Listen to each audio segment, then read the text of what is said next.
السلام علیکم ورحمۃ اللہ وبرکاتہ، نحمدہ ونصلی علی رسولہ الکریم، اما بعد فاعوذ باللہ من الشیطان الرجیم، بسم اللہ الرحمن الرحیم، رب اشرح لی صدری ویسر لی امری واحلل عقدۃ من لسانی یفقہوا قولی۔ لو أنزلنا هذا القرآن على جبل لرأيته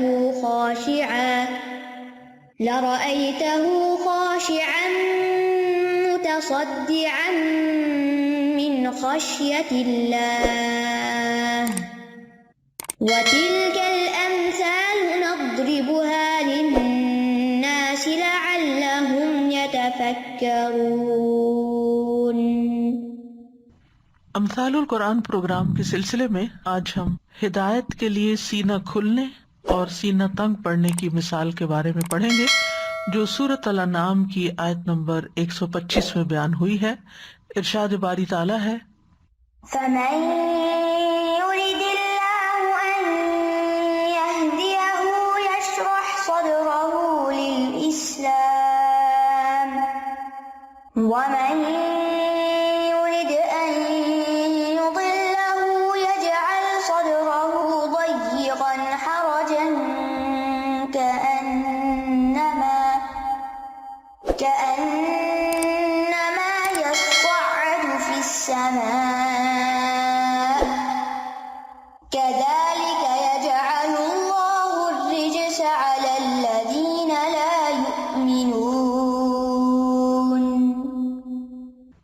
پھر جسے اللہ ہدایت دینے کا ارادہ کرتا ہے اس کا سینہ اسلام کے لیے کھول دیتا ہے، اور جسے وہ گمراہ کرنا چاہتا ہے اس کا سینہ بہت تنگ گھٹا ہوا کر دیتا ہے، گویا کہ وہ آسمان میں چڑھ رہا ہو۔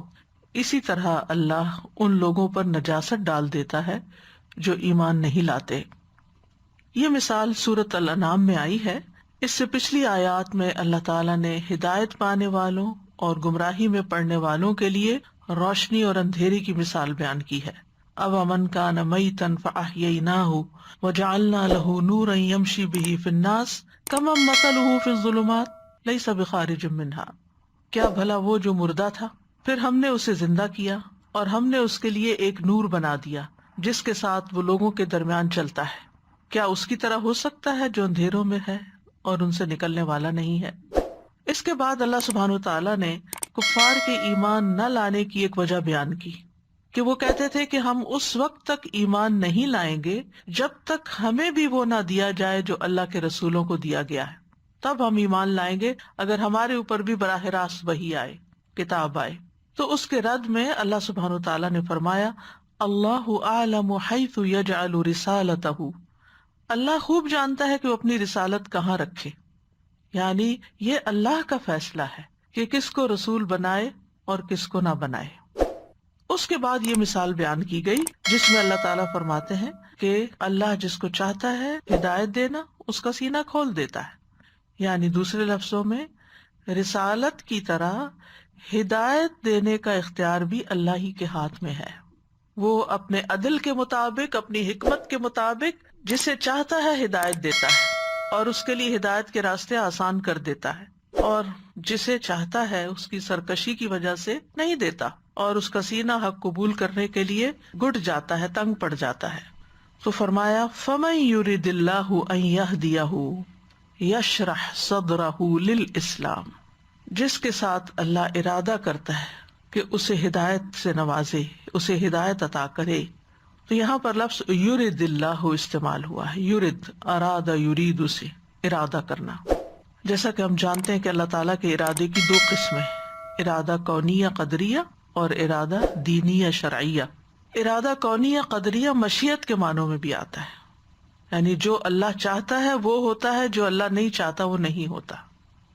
اور ارادہ کونیہ میں ضروری نہیں کہ جس چیز کا اللہ تعالیٰ نے ارادہ کیا ہے اللہ تعالیٰ کو وہ پسند بھی ہو، جیسا کہ کفر ہے، شرک ہے، وغیرہ وغیرہ، اللہ تعالیٰ پسند نہیں کرتا کہ وہ واقع ہو۔ پھر اسی طرح دوسرا ہے ارادہ دینیہ شرعیہ، یہ صرف اس چیز میں ہوتا ہے جسے اللہ تعالیٰ پسند کرتا ہے اور اس سے راضی ہوتا ہے، اور اس کا تعلق ہر اس چیز کے ساتھ ہے جس کا اللہ نے اپنے بندوں کو کرنے کا حکم دیا ہے. اور یہاں اس آیت میں کون سا ارادہ مراد ہے؟ ارادہ کونیہ مراد ہے، پہلی قسم کا ارادہ. یعنی جس کو اللہ ہدایت دینا چاہتا ہے، ہدایت دینے کا ارادہ کرتا ہے. اور جیسا کہ ہم جانتے ہیں کہ ہدایت کا معنی لطف و کرم کے ساتھ کسی کی رہنمائی کرنا، اور ہدایت بھی دو طرح کی ہوتی ہے، ایک ہدایت توفیق ہوتی ہے اور ایک ہدایت ارشاد ہوتی ہے. ہدایت توفیق کیا ہوتی ہے؟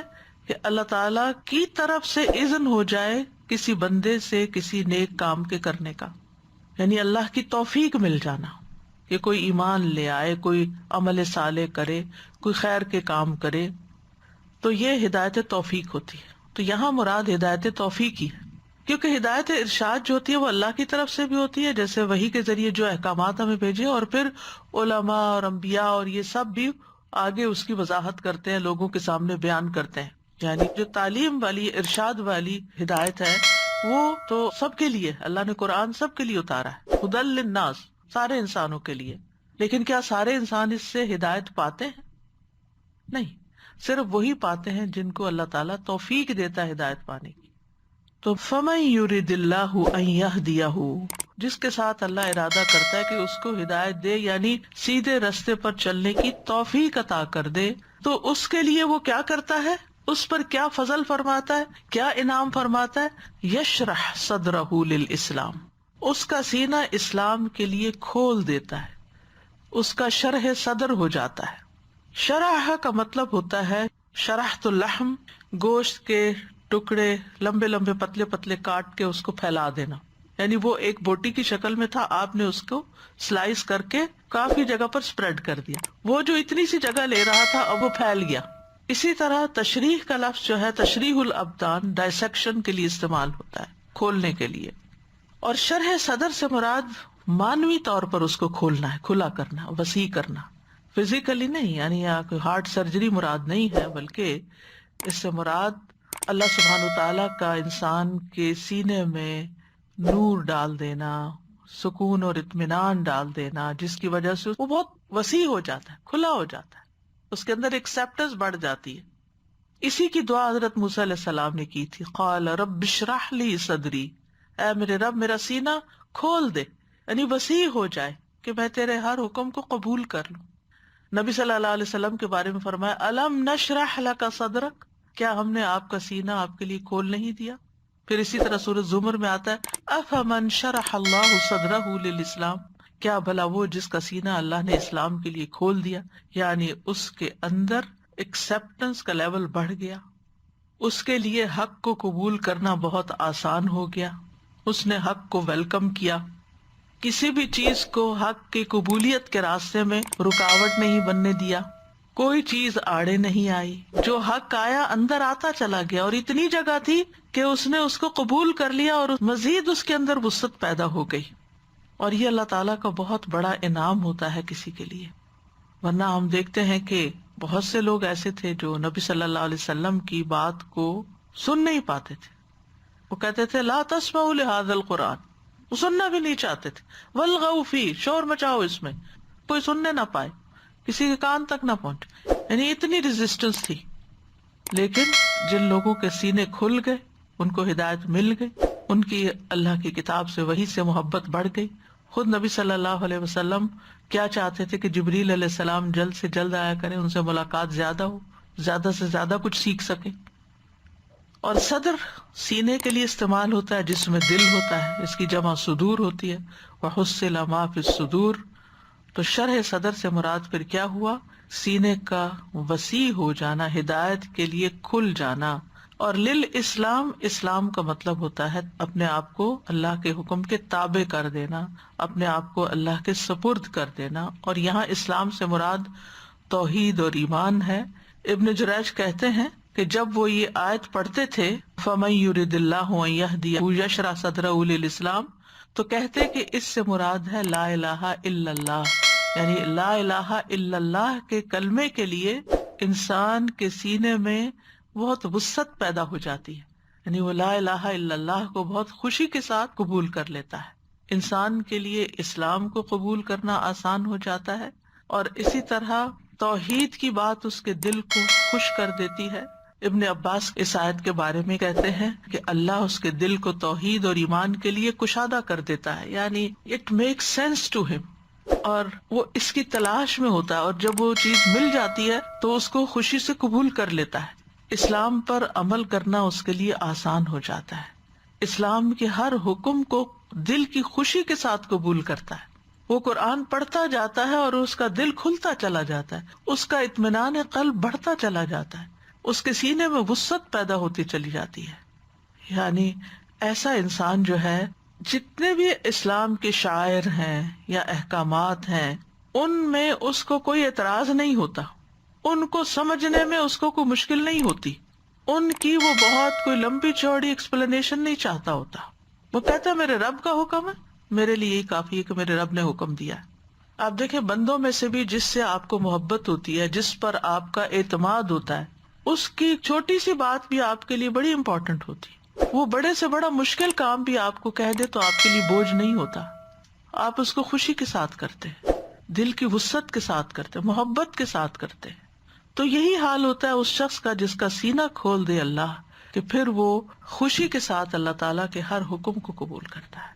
لا الہ الا اللہ اس کے لیے ایک بڑا خوشگوار ایکسپیرینس ہوتا ہے. اس کے بعد اس کے لیے نماز کا وقت آتا ہے. وضو کرنا اس کو مشکل نہیں لگتا، خوشی سے وضو کرتا ہے، کیونکہ اس کو معلوم ہے کہ اللہ تعالیٰ پاک صاف رہنے والوں سے محبت کرتا ہے. تو وہ اللہ کی محبت حاصل کرنے کے لیے خوشی کے ساتھ آگے بڑھتا ہے. وہ پاک صاف رہنے کو پسند کرتا ہے. ہر طرح کی گندگی اور نجاست سے اس کو نفرت ہوتی ہے، چاہے وہ شرک کی ہو، چاہے وہ فزیکل کوئی نجاست ہو. نماز اس کو بوجھ نہیں لگتی ہے.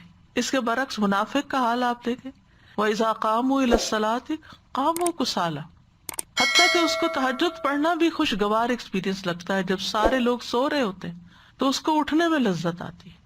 وہ رمضان کی آمد کا سنتا تو اس کا دل خوشی سے کھل اٹھتا ہے. وہ اس خوف میں نہیں ہوتا کہ ہائے بڑے مشکل ہوں گے اس سال روزے کیونکہ بہت لمبے ہیں. نہیں، وہ اس بھوک کو بھی انجوائے کرتا ہے جو وہ اللہ کی خاطر برداشت کرتا ہے.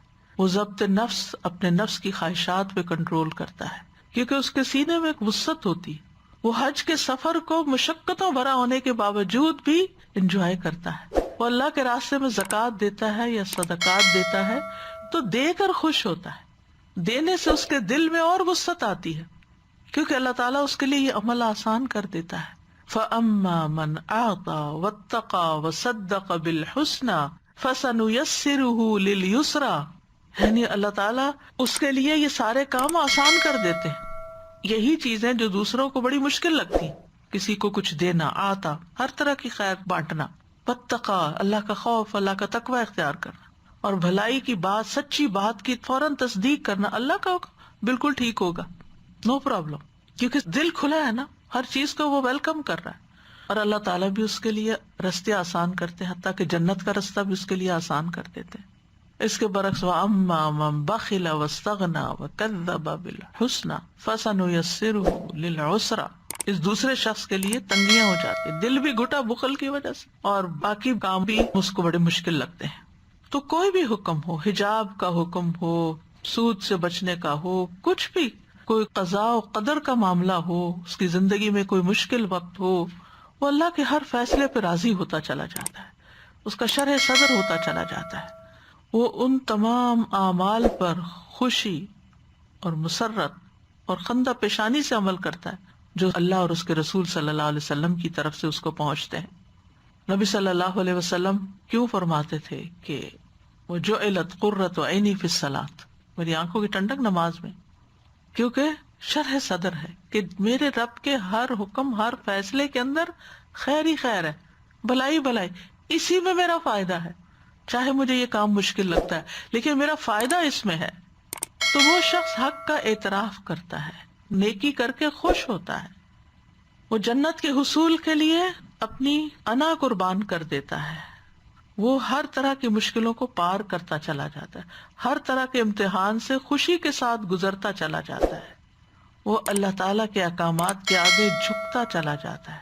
وہ یہ نہیں دیکھتا کہ میں کسی انسان کے آگے جھک رہا ہوں کہ فلاں حق بیان کرے گا تو قبول کروں گا اور فلاں کرے گا تو نہیں کروں گا. وہ دیکھتا ہے کہ میں حق بات کو قبول کر رہا ہوں. وہ جو کچھ کرتا ہے اللہ کے لیے کرتا ہے.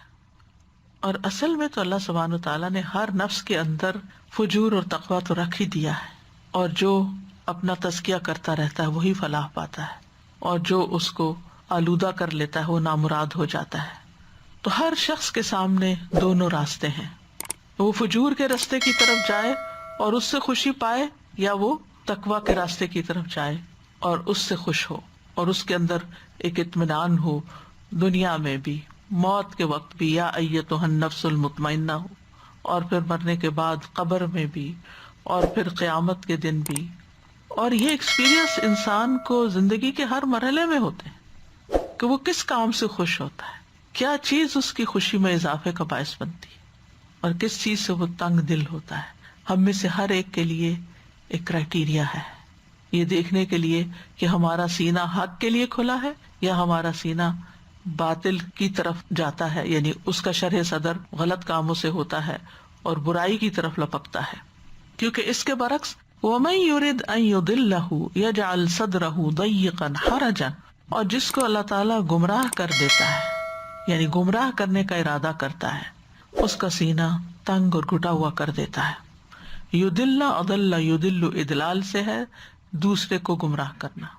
تو اس کی دو صورتیں ہوتی ہیں، ایک یہ کہ اس کا سبب انسان کی خود اپنی ہی گمراہی ہو. تو جو خود گمراہی والا راستہ اختیار کرتا ہے تو اللہ سبحانہ وتعالیٰ بھی اسی طرف اس کو چلا دیتے ہیں، اور نتیجتاً اس کو جنت کے راستے سے ہٹا کے جہنم کے راستے پہ لگا دیتے ہیں. اور حقیقت یہ ہے کہ انسان جب کسی راستے کو اختیار کر لیتا ہے تو اس سے مانوس بھی ہونے لگتا ہے اور اس کو اچھا سمجھنے لگتا ہے، حتیٰ کہ اس کے اوپر ایسا جم جاتا ہے کہ اسے ہٹانا ہی مشکل ہو جاتا ہے، اور وہ کام اس کی فطرت کا حصہ بن جاتے ہیں. تو اللہ تعالیٰ بھی اس کے لیے وہی راستہ پھر آسان کر دیتے ہیں، اور نیکی کے لیے اس کا سینہ تنگ ہو جاتا ہے. یجعل صدرہ ضیقا، ضیق اور ضیق کہتے ہیں تنگی کو، یہ وسعت کی اپوزٹ ہے، شرح کی اپوزٹ ہو گئی. اور حرجن، حرج یا حرج سے ہے، سمع یسمع کے وزن پہ آتا ہے. حرج کے معنی ہے کئی چیزوں کا جمع ہو جانا، اور جب بہت سی چیزیں اکٹھی ہو جاتی ہیں نا تو تنگی پیدا ہو جاتی ہے. بہت لوگ ایک کمرے میں اکٹھے ہو جائیں، بہت سی چیزیں آپ کی فریج میں اکٹھی ہو جائیں، یعنی کہیں پر بھی بہت ساری چیزوں کا اجتماع ہوتا ہے تو وہاں تنگی آ جاتی ہے، گھٹا ہوا ماحول ہو جاتا ہے. اور یہ بھی کہا جاتا ہے حرج درختوں کا وہ جھنڈ جس میں کوئی چیز داخل نہ ہو سکے، ایسا درخت جس کو ایسی جھاڑیوں نے گھیر رکھا ہو کہ اس کے اندر جانا مشکل، تنگی، راستہ ہی تنگ ہو. جوہری کہتے ہیں مکان حرج و مکان حرج، اس کا مطلب ہے کہ یہ جگہ درختوں کی کثرت کی وجہ سے اتنی تنگ ہے کہ چرنے چگنے والے جانور وہاں تک نہیں پہنچ سکتے. طبری کہتے ہیں حرج شدید تنگی کو کہتے ہیں، یہ وہ چیز ہوتی ہے جس کے شدید تنگ ہونے کی وجہ سے کوئی چیز اس کے اندر داخل ہو کے آر پار نہیں ہو سکتی، دوسری طرف نہیں جا سکتی. اور ایک قول یہ بھی ہے کہ حرج کا لفظ اس وقت بولا جاتا ہے جب کوئی انسان بے قرار ہو جائے، بے قراری کی حالت، تو اللہ اس کے سینے کو بے قرار کر دیتا ہے، تنگ ہو جاتا ہے، شکوک و شبہات دل میں پیدا ہو جاتے ہیں، اور اس انسان کو اطمینان قلب نصیب نہیں ہوتا، مطمئن نہیں ہوتا. قرآن مجید میں آتا ہے ثم لا یجدوا فی انفسہم حرجا مما قضیت ویسلموا تسلیما، پھر اپنے دلوں میں وہ اس سے کوئی تنگی محسوس نہ کرے، یعنی جو بھی اللہ کا حکم آئے. سورۃ الحج میں آتا ہے وما جعل علیکم فی الدین من حرج، اور تم پر دین کی کسی بات میں تنگی نہیں اس نے ڈالی. اب ضیقاً بھی تنگ ہے اور حرجاً بھی تنگ ہے، تو یہ دو کیوں لائے گئے ہیں؟ تاکہ معنی میں تاکید پیدا ہو جائے، کیونکہ حرج کے لفظ میں سخت تنگی کا معنی پایا جاتا ہے، وہ صرف ضیق میں نہیں پایا جاتا. یعنی ضیق بھی تنگ ہے لیکن حرج اور گھٹا ہوا، بھچا ہوا. تو مطلب یہ ہے کہ کفر کی وجہ سے، حق کے انکار کی وجہ سے اس کا سینہ گھٹا رہتا ہے. اور یہ ہوتا ہے جب انسان کسی کی صحیح بات کو، نصیحت کو، حق بات کو جھٹلا دیتا ہے تو اس کے بعد چین میں نہیں رہتا. وہ چاہے ضد میں آ کے، انا کا شکار ہو کے کہہ دے میں نہیں مانتا تمہاری بات. عموماً یہ ہوتا ہے نا کہ جب کوئی کسی کو نصیحت کرتا ہے تو کوئی آسان نہیں ہوتا اس کی نصیحت قبول کرنا. فوری ریاکشن انسان کا کیا ہوتا ہے، ڈیفینسو موڈ میں آ جاتا ہے. اور پھر اس کے بعد یہ ہے کہ آہستہ آہستہ جب تنہائی میں ہوتا ہے، اکیلے میں ہوتا ہے، تو اس کے دل کے اندر وہ چیز ابھر کے آتی ہے کہ تم نے یہ تو انکار کر دیا، لوگوں کو تو تم نے خوش کر دیا، لیکن تم اللہ کو کیا جواب دو گے. تو بہرحال ایسا انسان جو حق کو جھٹلا دیتا ہے، سچی بات کو جھٹلا دیتا ہے، حقیقت کو مانتا نہیں ہے، وہ کبھی خوش نہیں رہ سکتا. اس کے اندر بے چینی رہتی ہے، چاہے وہ اللہ کا حق مار رہا ہو یا بندے کا حق مار رہا ہو. ایسے شخص کو کبھی سکون نفس حاصل نہیں ہوتا. سینے کو تنگ کر دیتا، مطلب یہ ہے کہ اس پہ ایسا زنگ لگا ہوتا ہے کہ ایمان کا نور اندر داخل ہی نہیں ہوتا. ایسا تنگ سینہ ہے کہ خیر کی بات جانے کے لیے اندر کوئی سوراخ ہی نہیں ہوتا. عمر بن خطاب نے مدلج خاندان کے ایک بادیہ نشین اعرابی سے ہرجہ کا مطلب پوچھا تو اس نے کہا درختوں کے درمیان ایک ایسا درخت جس تک پالتو یا جنگلی جانور یا کوئی اور چیز نہیں پہنچ سکتی. یہ سن کے حضرت عمر رضی اللہ عنہ نے فرمایا اسی طرح منافق کے دل تک بھی خیر و بھلائی کی کوئی بات نہیں پہنچ سکتی. سنی انسنی کر دیتا ہے، شر غالب آ جاتا ہے، اسی میں مشغول ہوتا ہے.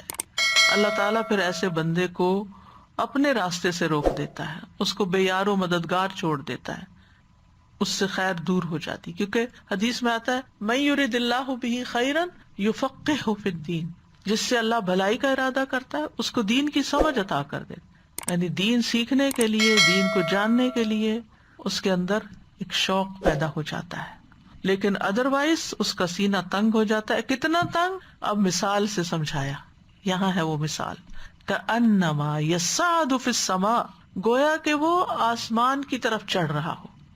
آسمان کا کیا مطلب ہے؟ جو بھی بلند جگہ ہے نا وہ سب آسمان میں آ جاتا، چاہے وہ بادل ہے اور ہوائیں ہیں یا گیلیکسیز ہیں، سٹارز ہیں، اور اوپر جو آسمان ہے سبا سماوا، یہ سب سمو سے، سمو بلندی کو کہتے ہیں. تو صاعدہ کا مطلب ہوتا ہے اونچی جگہ پہ چڑھنا، اور صعود اترنے کے الٹ ہوتا ہے. اور یہ دشوار گزار گھاٹی یا مشکل سے سر ہونے والی گھاٹی ہے. اور جب کوئی کام مشکل ہو جاتا ہے تو کہا جاتا ہے عربی میں تصعدنی الامر، یہ معاملہ مجھ پہ بڑا مشکل ہو گیا. اسی طرح سانس میں تنگی، اس کے لیے بھی استعمال ہوتا ہے. اسی طرح جب لمبی سانس کھینچی جاتی ہے تو اس کے لیے سعدا صاد کے ساتھ لفظ استعمال ہوتا ہے. جس کو تکلیف کے ساتھ سانس آ رہی ہے اس کے لیے بھی یہ لفظ استعمال ہوتا ہے. مشقت کے لیے بھی آتا ہے. تو صعود ہوتا ہے اونچی جگہ پہ چلے جانا. اب کأنما یصعد فی السماء، کسی بھی اونچی جگہ پہ چڑھنا، چاہے پہاڑی پہ چڑھنا ہو، چاہے سیڑھی چڑھنا ہو، چاہے کسی اور طریقے سے اوپر جانا ہو، فضا کے اندر اوپر اوپر اوپر، تو آکسیجن کی کمی ہو جاتی ہے اور انسان کا سانس تنگ ہونے لگتا ہے، سینہ گھٹنے لگتا ہے، سانس لینے میں دقت پیش آتی ہے. اور سینے کی تنگی میں مبالغے کے لیے یہ مثال بیان کی گئی ہے. یعنی اس طرح کہ اس شخص کو ایسے آدمی کے ساتھ تشبیہ دی گئی ہے جو ایسا کام کرنے کی کوشش کرتا ہے جس پر اس کو قدرت حاصل نہیں ہوتی. جیسا کہ آسمان کی طرف چڑھنا ایسی چیز ہے جو طاقت کے دائرے سے خارج ہے، لہذا ایسے شخص کے لیے کوئی نیکی کا کام کرنا بڑا مشکل ہوتا ہے. یعنی جس طرح آسمان کی طرف چڑھنا ایک مشکل کام ہے، اسی طرح اسلام قبول کرنا، اسلام کے احکامات پر عمل کرنا اس کو بڑا ہی مشکل لگتا ہے. وہ اپنے اندر اس کی استطاعت نہیں پاتا. یعنی ایسے شخص کا حق کو قبول کرنا اتنا ہی مشکل ہے جتنا کسی کا آسمان کی طرف چڑھنا مشکل ہے، اوپر جانا مشکل کام ہے. یعنی یہ کسی شخص کی بہت شدید اور بھاری نفرت اور دین سے دوری کی علامت ہے. خیر کی مجلس میں جانا اس کے نفس پہ انتہائی گراں ہے. کسی کے نصیحت سننا، قرآن کا پڑھنا، قرآن کا سیکھنا یا سکھانا، تو بنیادی طور پر اسلام سے دوری کی طرف اشارہ ہے. یعنی جب انسان ایمان قبول نہیں کرتا تو پھر اس کے لیے اگلے راستے اور مشکل ہو جاتے ہیں. انسان کی نفسیاتی حالت کی طرف یہاں بنیادی طور پر اشارہ ہے. یعنی ویسے اس کا سانس ٹھیک آتا ہے، فزیکلی وہ بڑا فٹ انسان ہے، اس کو کوئی پرابلم نہیں ہے سانس کی، لیکن خیر کی بات کے لیے اسے بڑی مشکل ہے. قرطبی کہتے ہیں اللہ نے کافر کے ایمان سے نفرت کرنے اور ایمان کے اس پر بھاری ہونے کو تشبیہ دی ہے کہ جس پر کوئی ذمہ داری ڈال دی جاتی ہے تو اس کو کرنے کی طاقت نہیں رکھتا، جیسے کہ آسمان پر چڑھنا انسان کے بس میں نہیں. اور عمومی طور پر خیر کی بات سننا یا خیر کے کام کرنا جس شخص کے لیے مشکل ہو، اس کا دل نہ چاہتا، اس کا دل نہ لگتا، اس کا دل خوش نہ ہوتا اس کے لیے، اس کا دل راضی نہ ہوتا ہو. جیسے کچھ لوگ نماز نہیں پڑھتے، جب انہیں نماز کی طرف بلایا جاتا تو گویا ان کے اوپر پہاڑ گر پڑا ہو، حالانکہ گھنٹہ گھنٹہ جم میں ایکسرسائز کریں گے، نماز میں تو کوئی جسمانی مشقت بھی نہیں. پھر فرمائے کذالک، اسی طرح یجعل اللہ الرجس علی الذین لا یؤمنون، اللہ ان لوگوں پر جو ایمان نہیں لاتے گندگی انڈیل دیتا ہے.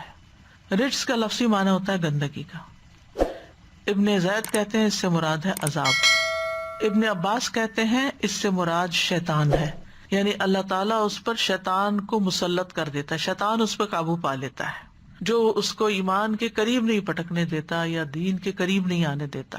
جیسا کہ سورۃ زخرف میں بھی آتا ہے وَمَن يَعْشُ عَن ذِكْرِ الرَّحْمَنِ نُقَيِّضْ لَهُ شَيْطَانًا فَهُوَ لَهُ قَرِينٌ، جو رحمان کے ذکر سے آنکھیں بند کر لیتا ہے ہم اس پر ایک شیطان مسلط کر دیتے ہیں جو اس کا ساتھی بن جاتا ہے. بعض کہتے ہیں کہ رجس سے مراد دل کی تنگی، قلق، اضطراب، بے چینی، بے اطمینانی ہے. جو ایمان نہیں لاتا، یعنی اس نے انکار تو کر دیا، نہیں مانی بات، لیکن اس کے بعد اس کے اندر خوشی نہیں رہی، جیسا کہ قبول کرنے والے کے اندر ایک وسعت آ جاتی ہے دل میں، وسیع دل. اور آپ دیکھیے کہ دل کی وسعت جو ہے وہ زندگی میں کتنا فائدہ دیتی ہے. انسان بڑی بڑی باتیں سہ جاتا ہے، لوگوں کی غلطیوں کو معاف کر دیتا ہے، دوسروں کو دے کر خوش ہوتا ہے. یعنی وہی کام جو تنگ دل انسان کے لیے بڑی مشکل ہوتے ہیں اس کے لیے بڑے ہی آسان ہے. یعنی کچھ لوگ ہوتے ہیں نا کہ ان کو تھوڑا سا بھی مال خرچ کرنا پڑے تو ان کے اوپر موت آ جاتی ہے، جیسے گویا موت کے تجربے سے گزر. اور کچھ لوگ دائیں بائیں آگے پیچھے دن رات اوپر نیچے جہاں ضرورت ہوتی ہے خیر بانٹتے چلے جاتے ہیں، بانٹتے چلے جاتے ہیں. اور بانٹ کر ان کو کوئی ملامت نہیں، ندامت نہیں ہوتی، ان کے اندر ایک اطمینان ہوتا ہے، خوشی آتی، دل اور کھل جاتا ہے. وہ جو لطف آتا ہے اس کے بعد مزید نیکی کرنے کو دل چاہتا ہے. اسی لیے آپ دیکھیں کہ جو لوگ رمضان کے روزے انجوائے کرتے ہیں نا، ان کے لیے شوال کے روزے بائیں ہاتھ کا کھیل ہوتا ہے. ان کو ایک لطف حاصل ہوتا ہے، ایک لذت حاصل ہوتی ہے. جو رمضان میں تراویح پڑھ لیتے ہیں نا، ان کے لیے بعد میں قیام اللیل بڑا آسان ہو جاتا ہے، کیونکہ وہ اس تجربے سے گزر چکے ہوتے ہیں اور وہ اس کو سمیٹ لیتے ہیں، ان کے لیے آسانی ہو جاتی ہے. تو ایمان والی زندگی شرح صدر والی زندگی ہوتی ہے، اور ایمان کے بغیر زندگی قلق اور گھٹن والی زندگی ہوتی ہے. سورۃ طٰہٰ میں آتا ہے وَمَنْ أَعْرَضَ عَنْ ذِكْرِي فَإِنَّ لَهُ مَعِيشَةً ضَنْكًا، اور جو میری یاد سے منہ موڑے گا اس کی زندگی تنگ ہو جائے گی. ابن کثیر کہتے ہیں کہ نہ ہی اسے اطمینان ملتا ہے نہ ہی اس کا سینہ وسیع ہوتا ہے، بلکہ گمراہی کی وجہ سے اس کا سینہ گھٹن اور تنگی والا ہوتا ہے. اگرچہ ظاہری طور پر وہ خوشحال ہی کیوں نہ ہو، ملینئر ہے، کیونکہ دل تنگ ہے، اندر کوئی خوشی نہیں، مال ہے، بے تحاشا مال ہے، مینشن میں رہتا ہے، ہر سہولت ہے زندگی، طرح طرح کے کھانے ہیں میز پر، لیکن دل کی خوشی کوئی نہیں، کیونکہ دل میں اللہ کی پہچان نہیں، اللہ کی محبت نہیں، ایمان نہیں، ایمان کا نور نہیں، ہر چیز بے ذائقہ بے مزہ ہو کے رہ گئی ہے. ابن کثیر کہتے ہیں خواہ وہ اپنی مرضی کا لباس ہی کیوں نہ پہنتا ہو، اپنی مرضی کا کھاتا ہو، جہاں چاہتا ہو رہائش رکھتا ہو، لیکن اس کا دل یقین اور ہدایت تک نہیں پہنچتا، وہ پریشانی، حیرت اور شک میں ہی رہتا ہے، وہ ہمیشہ ہی متردد رہتا ہے. اور یہ چیز معیشت ضنکا میں سے ہے، ہر وقت ایک بے چینی ہے اندر. رجس کا ایک معنی دنیا میں لعنت اور آخرت میں عذاب بھی ہے. بغوی اپنی تفسیر میں لکھتے ہیں، زجاج کہتے ہیں رجس کا مطلب دنیا میں لعنت برسنا اور آخرت میں عذاب میں گرفتار ہونا ہے. مجاہد کہتے ہیں رجس سے مراد ہر وہ چیز جو خیر سے خالی ہو، یعنی کفر اور شرک کی ناپاکی کا زنگ تہ در تہ ان کے دلوں پہ چڑھ جاتا ہے کہ پھر دلوں پہ مہر لگ جاتی ہے، ہدایت ملنا مشکل ہو جاتی ہے. وَأَمَّا الَّذِينَ فِي قُلُوبِهِم مَرَضٌ فَزَادَتْهُمْ رِجْسًا إِلَىٰ رِجْسِهِمْ، رہے وہ لوگ جن کے دلوں میں بیماری ہے تو اس نے ان کو ان کی گندگی کے ساتھ اور گندگی میں زیادہ کر دیا. تو بہرحال اس مثال میں دو کردار بتائے گئے، ایک وہ جس کا سینہ ایمان کے نور سے منور ہے، جو نیکی سے لذت پاتا ہے، جس کے اندر یقین اور توکل کی دولت ہے، اللہ اور اللہ کے بندوں سے محبت کی دولت ہے، وہ نیکی کو بوجھ نہیں سمجھتا. اس کے برعکس دوسرا کردار جس کے اندر ایمان، علم اور یقین نہیں ہے، اس کا سینہ تنگ اور گھٹا ہوا ہے، اس کا دل شبہات اور شہوات کے سمندر میں ڈوبا ہوا ہے، بھلائی اس تک راہ نہیں پا سکتی اور نہ بھلائی کے لیے دل کھلتا ہے. اور اس آیت سے یہ بھی بات پتہ چلتی ہے کہ ہمارا سینہ جو ہے، یا دوسرے معنوں میں دل جو ہے، یہ وہ مقام ہے، وہ جگہ ہے جہاں اللہ کی معرفت ہوتی ہے، اللہ کی محبت ہوتی ہے، اللہ پر ایمان ہوتا ہے، یقین ہوتا ہے، اطمینان ہوتا ہے، ایک نور ہوتا ہے، اور ایک انابت کی کیفیت ہوتی ہے، رغبت کی کیفیت ہوتی ہے،